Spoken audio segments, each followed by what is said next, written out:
नमस्कार साथियों, आज है 20 सितंबर और 20 सितंबर के जितने भी इम्पोर्टेंट क्वेश्चन बनने वाले थे उन सभी को आज हम डिस्कस करने वाले हैं।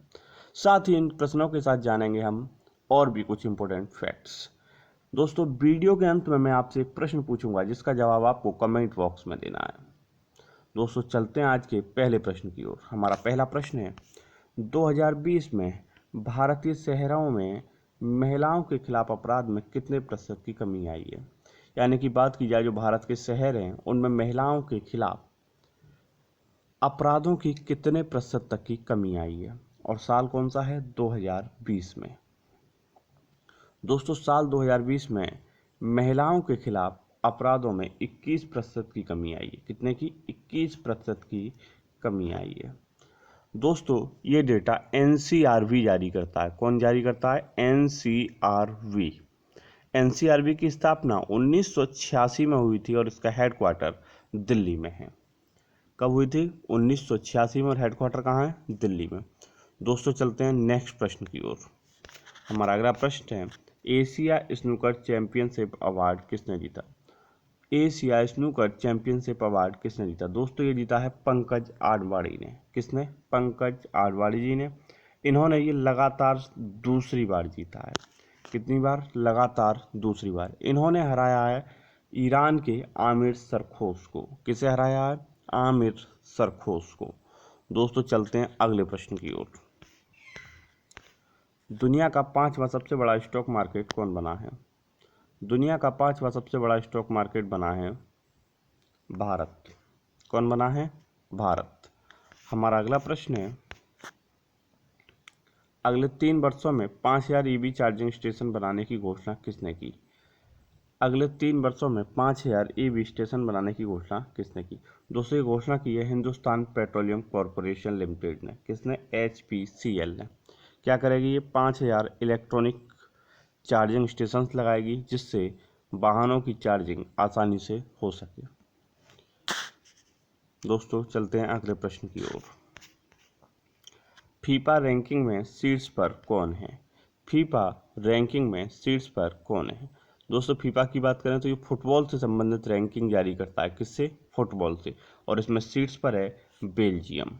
कौन है शीर्ष पर? बेल्जियम। हमारा अगला प्रश्न है,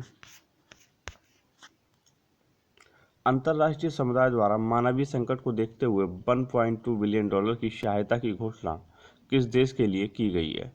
तो दोस्तों, इस समय अफगानिस्तान में मानवीय संकट के आधार पर विश्व समुदाय ने $1.2 बिलियन की सहायता देने की घोषणा की है। किसने? विश्व समुदाय ने। और किसके लिए? अफगानिस्तान के लिए। हमारा अगला प्रश्न है, धार्मिक स्थानों से संबंधित जमीन के अधिग्रहण को अपराध घोषित किया है।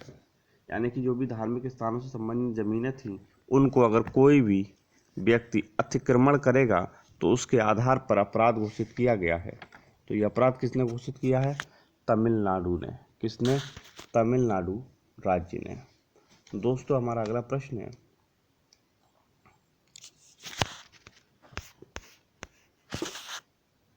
Global climate risk index.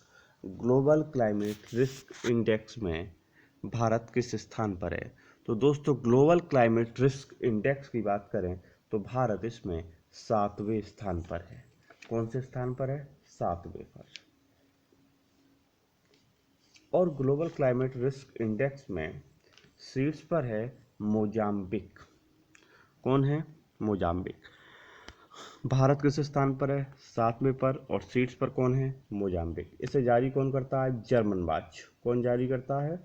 German watch के द्वारा। पहले पर कौन है? मोजाम्बिक। और 7वें पर कौन है? भारत। चलते हैं दोस्तों अगले प्रश्न की ओर। हमारा अगला प्रश्न है, भारत में प्रवासियों की संख्या किस देश में अधिक है? भारत में प्रवासियों की संख्या किस देश में अधिक है? तो दोस्तों, भारत की बात की जाए तो सर्वाधिक भारत के जो प्रवासी हैं वो संयुक्त अरब अमीरात में पाए जाते हैं। कहाँ पाए जाते हैं? संयुक्त अरब अमीरात में, उसके बाद अमेरिका में, और उसके बाद सऊदी अरब में। हमारा अगला प्रश्न है, बिना कारण सड़कों वाले शहरों की घोषणा किसने की है? तो दोस्तों, बिना कारण सड़कों वाले शहर की घोषणा सऊदी अरब ने की है। किसने की है? सऊदी अरब ने। दोस्तों यहाँ के क्राउन प्रिंस मोहम्मद बिन सलमान ने अपनी एक नवीनतम दृष्टि का अनावरण किया। इसका नाम था a city with no cars, roads और कार्बन एमिशंस। इसमें इन्होंने एक ऐसे शहर की कल्पना की है जहाँ पर न कारें होंगी न सड़कें होंगी। इसकी स्थापना सऊदी अरब कराएगा। कौन कराएगा? सऊदी अरब। दोस्तों यह लाल सागर के तट पर बनाया जाएगा। कहाँ बनाया जाएगा ये शहर? लाल सागर के तट पर। हमारा अगला प्रश्न है, वैश्विक लोकतंत्र सूचकांक में शीर्ष पर कौन है? वैश्विक लोकतंत्र सूचकांक में शीर्ष पर है नॉर्वे। कौन है? नॉर्वे। इसे वैश्विक लोकतंत्र सूचकांक को जारी करता है द इकोनॉमिस्ट इंटेलिजेंस यूनिट। इसमें कुल 167 देशों ने हिस्सा लिया, जिसमें शीर्ष पर नॉर्वे है और भारत 53वें स्थान पर है। कौन से स्थान पर है? 53वें पर। चलते हैं दोस्तों अगले प्रश्न की ओर। हमारा अगला प्रश्न है, दुनिया का पहला ऊर्जा द्वीप कौन बना रहा है? दुनिया का पहला ऊर्जा द्वीप कौन बना रहा है? तो दोस्तों दुनिया का पहला ऊर्जा द्वीप बना रहा है डेनमार्क। कौन बना रहा है? डेनमार्क। दोस्तों हमारा अगला प्रश्न है, काजा कलास किस देश की महिला प्रधानमंत्री बनी है? दोस्तों काजा कलास की बात की जाए तो ये एस्टोनिया की पहली महिला प्रधानमंत्री बनी है। कहाँ की? एस्टोनिया की। और एस्टोनिया विश्व का एकमात्र ऐसा भी देश बन गया है जहाँ पर प्रधानमंत्री और राष्ट्रपति दोनों ही महिलाएं हैं। जहाँ पर प्रधानमंत्री और राष्ट्रपति दोनों ही क्या हैं? महिलाएं हैं। चलते हैं दोस्तों अगले प्रश्न की ओर।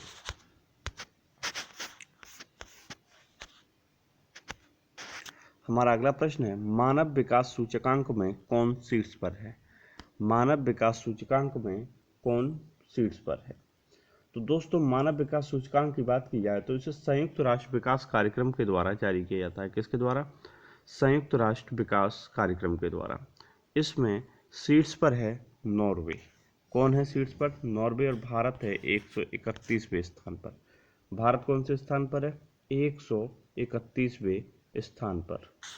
चलते हैं दोस्तों अगले प्रश्न की ओर। हमारा अगला प्रश्न है, दुनिया का सबसे लंबा पैदल यात्री सस्पेंशन पुल कहाँ बनाया जा रहा है? दुनिया का सबसे लंबा पैदल यात्री सस्पेंशन पुल कहाँ बनाया जा रहा है? तो दोस्तों ये बनाया जा रहा है पुर्तगाल में। कहाँ बनाया जा रहा है? पुर्तगाल में। दोस्तों ये हमारा आज का आखिरी प्रश्न, इसका जवाब आपको कमेंट बॉक्स में देना है।